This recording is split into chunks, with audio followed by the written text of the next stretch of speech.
नमस्कार सूरज छाबड़ा जी। नमस्कार। बहुत बहुत स्वागत है जी आपका एक बार फिर से। Thank you.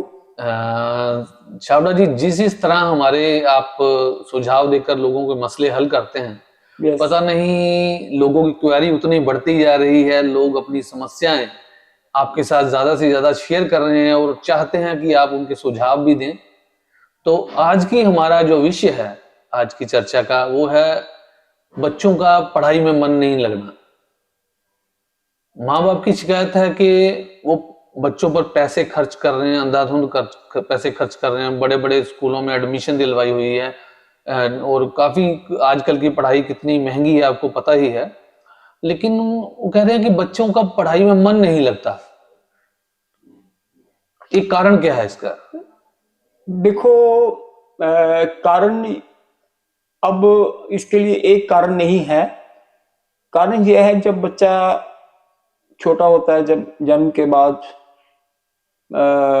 बच्चा बहुत ज़्यादा छोटी एज में होता है, तो उस टाइम हमारे जो आजकल पेरेंट्स हैं, मैं किसी पेरेंट्स को कसूरवार नहीं ठहरा रहा, क्योंकि हमारा जो आजकल इन्वायरमेंट है वो टीवी, मोबाइल और गॉसिप जो लोग करते हैं अननेसेसरी आपस में, तो बच्चा जब इतनी छोटी एज में होता है, गोद में होता है, तो उस टाइम जो भी वो बोल नहीं सकता, लेकिन वो जो भी देखता है ना, वो उसके माइंड के ऊपर वो प्रिंट होना शुरू हो जाता है। अडॉप्ट जल्दी कर लेता है। हाँ, लेकिन जब बच्चा थोड़ा सा बड़ा होता है, तो जी। वही टीवी में बच्चे उनके पेरेंट्स जो हैं वो टीवी देखते हैं, मोबाइल पे बातें करते हैं, तो बच्चे की टेंशन भी डाइवर्ट होती है।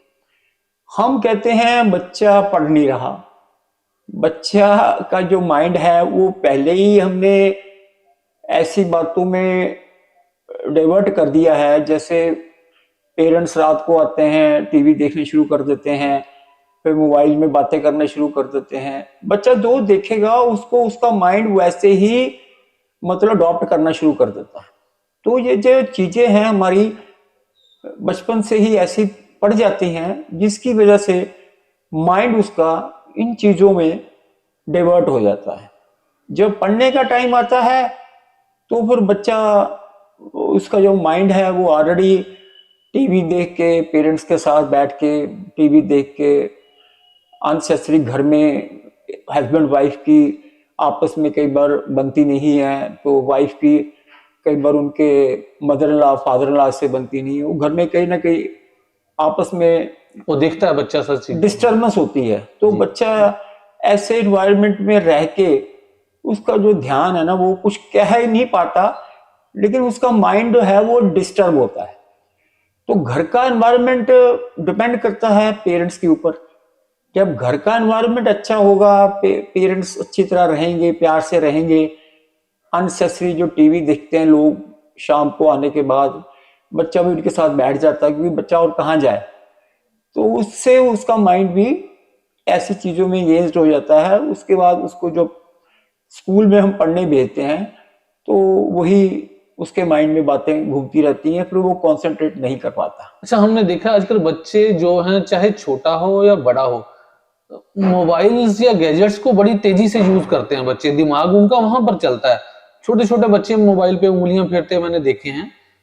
ये क्या हो सकता है कि वो वहां उनका अट्रैक्शन बनी रहती है, लेकिन पढ़ाई में वो इतना अवॉइड करते हैं उसको, पढ़ाई को? ऐसा होता है, मैं आपको सच बताऊं, रीजन ये है कि जब हम मोबाइल देखते हैं ना, उसमें डिफरेंट तरह के पिक्चर्स आते हैं, डिफरेंट तरह के, क्योंकि जो हमारा माइंड है ना, वो ऐसी हमारी कुदरत की ये मतलब माइंड भगवान ने बनाया है, ये ना नई चीज रोज नया देखने का इसका टेस्ट बन जाता है। जी जी फिर जी। नई नई चीजें देखना है, क्योंकि मन जो है ना हमारा जो चंचल है, थोड़ा चंचल है, तो इसके लिए वो रोज एक चीज देख के ना बोर हो जाता है। बोर हो जाता है, तो सही है। इसमें से मोबाइल में कई तरह के हमें फीचर्स मिल जाते हैं, पिक्चरें मिल जाती हैं, तो वो उसका माइंड ना इसमें इतना अंगेज हो जाता है, वो अपने आप को खुश फील करता है। तो लेकिन जब हम पढ़ाई में करते हैं, तो पढ़ाई में तो एक पर्टिकुलर सब्जेक्ट होता है, उसमें हम कॉन्सेंट्रेट नहीं कर पाते, क्योंकि वो रोज ही एक चीज पढ़नी पड़ती है, एक ही सब्जेक्ट पढ़ना पड़ता है।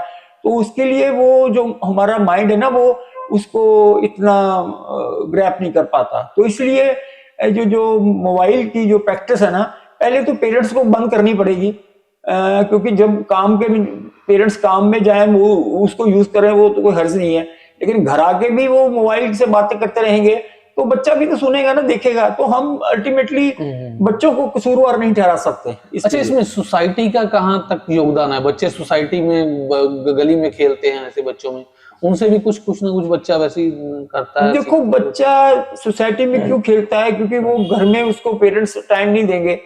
रात को पेरेंट्स रात को 8-9 बजे आते हैं, तो बच्चे के साथ भी नहीं टाइम पास करेंगे, तो बच्चा फिर चाहे अपनी जो फीलिंग है वो बच्चों के साथ ही शेयर करेगा ना। जो बच्चे गली में घूमते हैं, जो गली में डिफरेंट लोग बच्चे संस्कारों के होते हैं, कोई कैसे बोलता है, कोई कैसे बोलता है, तो वो बच्चों में रह के अलग अलग संस्कारों की वजह से वो बच्चे में भी आते वो पड़ जाते हैं, जो कि जैसे किसी को गलत बोलने की आदत, डिसरिस्पेक्ट करने की आदत, गालियां निकालने की आदत, मतलब ऐसे बच्चों में रह के ही सीख जाते हैं। लेकिन जब बच्चे अपने पेरेंट्स के साथ रात को बैठेंगे, उनके साथ बात करेंगे, फादर मदर बच्चों के साथ बैठेंगे, उनको उनकी बातों को सुनेंगे, उनको अच्छी चीजें बताएंगे, अपने जो हमारे जो पुराने संस्कार थे, गुरु थे, उनकी बातें को शेयर करेंगे, तो बच्चे के मन में वही बातें आएंगी। हम जो जो भगवान ने हमें माइंड दिया ना, वो ऐसा है भी हम जो इसमें डालेंगे वो ही आगे बाहर आएगा। तो पेरेंट्स की रिस्पॉन्सिबिलिटी मैं समझता हूँ ज्यादा है, क्योंकि बच्चे की जो ग्रोथ है ना बचपन में ही पड़ जाती है। तो इसके लिए मैं किसी को और कसूरवार नहीं ठहरा सकता, क्योंकि parents is responsible for that. अच्छा, ये हर एक इंसान की आदत होती है कि उसे अच्छा मिले। हर कोई इंसान चाहता है कि मैं पेड़ ऐसा लगाऊं, फलदार पेड़ लगे, उसपे फल मीठे मीठे फल हों। ऐसे ही पेरेंट्स बच्चे से तवक्को करते हैं कि ऐसा बीज हमारा, ऐसा ये होनहार हो बच्चा कि आने वाले समय में तरक्की करे। तो उसके लिए किस तरह का पैटर्न होना चाहिए कि पढ़ाई के लिए भी उसका मन लगे? पढ़ाई में पैटर्न कैसा रखें? स्कूल की तरफ से कुछ ऐसा पैटर्न चेंज किया जाए, पेरेंट्स की तरफ से कुछ उसको अलग से कोई इंस्ट्रक्शंस दी जाए, या कोई ज्ञान संस्कार ऐसे डाले जाए? मैं ना इसमें थोड़ी सी अपनी बात भी करने जा रहा हूँ, क्योंकि मैं जब बचपन में था ना, तो हमारे घर में सुबह और शाम मेरे फादर मदर बैठ के ना पूजा करते थे। हम जी हाँ, पूजा करते थे, घर बैठ के ना सारे इकट्ठे बैठ के खाना खाते थे। जी जी। तो हम रोज ही पूजा, डैडी ने मम्मी ने कह देना अभी पहले पाठ करो, उसके बाद हम खाना खाएंगे। तो सभी ने बैठ के पूजा करनी, उसके बाद खाना खाना। जी। हम इकट्ठे बैठ के पूजा करते थे और इकट्ठे बैठ के खाना खाते थे। जी।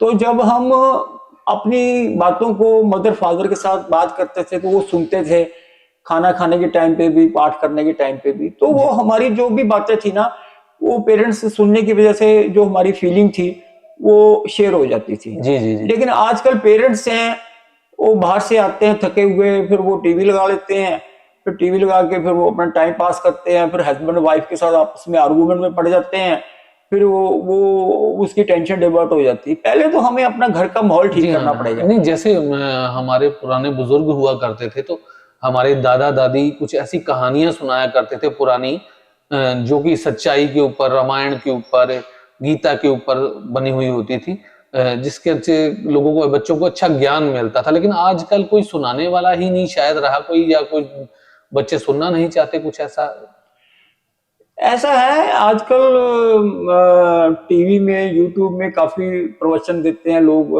ये मतलब जो भी आते हैं।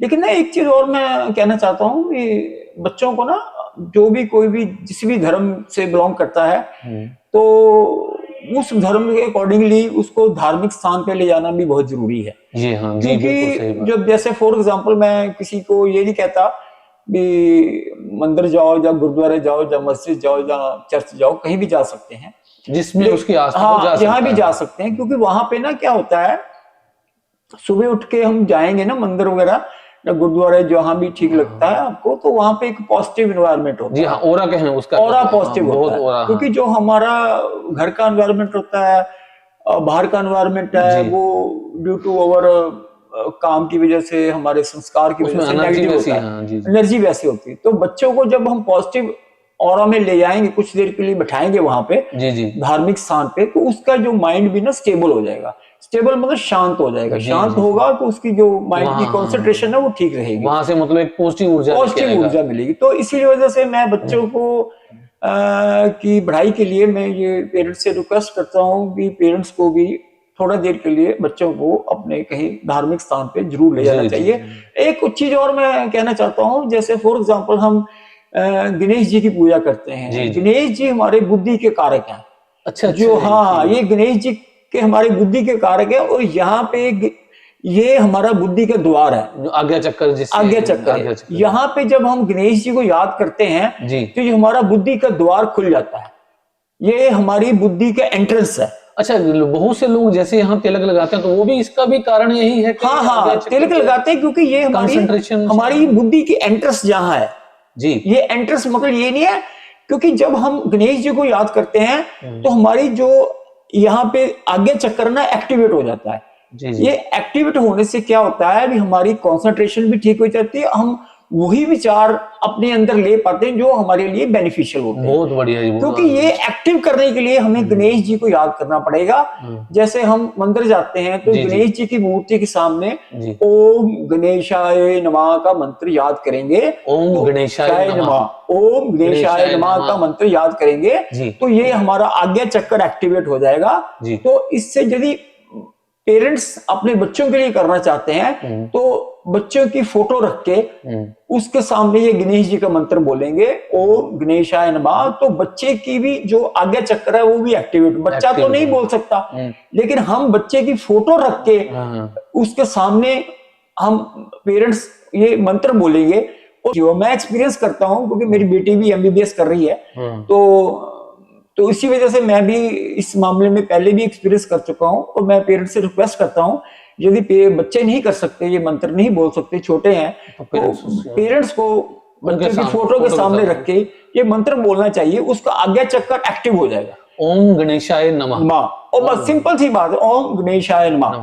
क्योंकि जो हमारे गणेश जी हमारे बुद्धि के मालिक हैं, तो उसके बाद ये जब इसकी वाइब्रेशन से हमारी बुद्धि एक्टिव हो जाएगी तो हमारी जो कंसंट्रेशन ठीक हो जाएगी, हमारे जो माइंड है वो सात्विक रहेगा और नेगेटिविटी हमारे अंदर एंटर नहीं करेगी। बहुत बहुत धन्यवाद जी। मेरे ख्याल में जहां तक है, जितनी हमारी चर्चा हुई है, पेरेंट्स को अपनी मुश्किलों का हल मिल गया होगा और वो इन उपायों को अपने बच्चों पर जरूर लागू करेंगे और ट्राई करेंगे और रिजल्ट्स उनको बहुत अच्छे मिलने वाले हैं।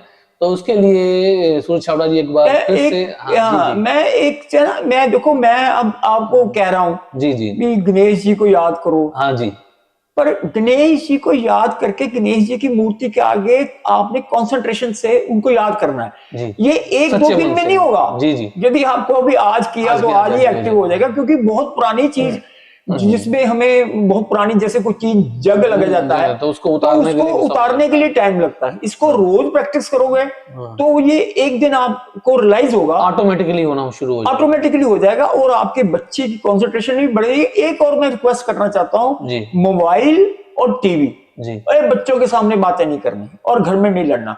यदि ये चीजें नहीं करोगे ना, भी बच्चे की आपका पढ़ाई में मन भी लगेगा और टीचर भी पेरेंट्स को शिकायत नहीं करेंगे आपका बच्चा नहीं पढ़ता।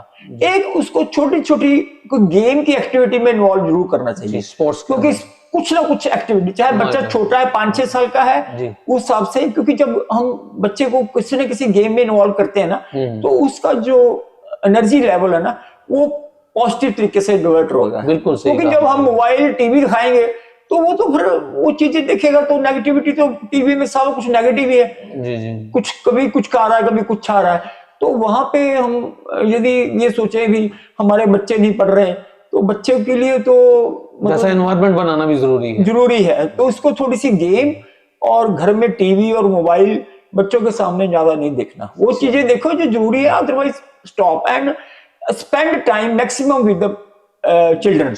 After your job hour, after your business hour, you should spend maximum time with, क्योंकि हम जो भी कर रहे हैं, बिजनेस कर रहे हैं, सर्विस कर रहे हैं, अपने बच्चों किसके लिए कर रहे हैं? बच्चों के लिए कर रहे हैं। बच्चों के लिए हमारे पास टाइम नहीं है, तो फिर हमने इतना एम्पायर खड़ा करने की क्या जरूरत है? पैसे इतने गाड़ियां ले ली, किसके लिए ले रहे हैं? कोठियां बना रहे हैं। जब बच्चे हमारे संस्कारिक नहीं होंगे, बच्चे हमारी आज्ञा का पालन नहीं करेंगे बड़े होके, तो फिर इतने पैसे रख के क्या करेंगे हम।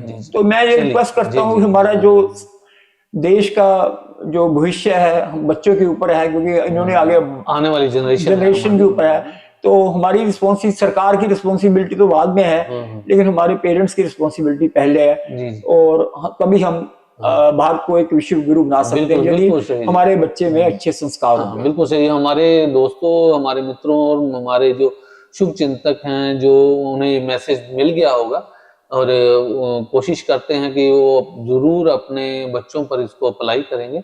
सूरज छाबड़ा जी, बहुत बहुत धन्यवाद। आज की चर्चा बहुत अच्छी है। मेरे को किसी ने कांटेक्ट करना हो तो सैटरडे संडे अपने बच्चों के साथ मेरे को कांटेक्ट कर सकते हैं, और मैं नंबर आपके बिल्कुल स्क्रीन पर सैटरडे संडे ही मैं अवेलेबल होता हूँ, और मैं कुछ चार्ज नहीं करता, मैं just for the sake of the human being मैं ये जो सर्विस दे रहा हूँ, और मैं सैटरडे संडे को ही अवेलेबल होता हूँ, और कोई भी पेरेंट्स मुझसे कांटेक्ट कर सकता है अपने बच्चों की प्रॉब्लम के लिए। बहुत बहुत धन्यवाद। Thank you.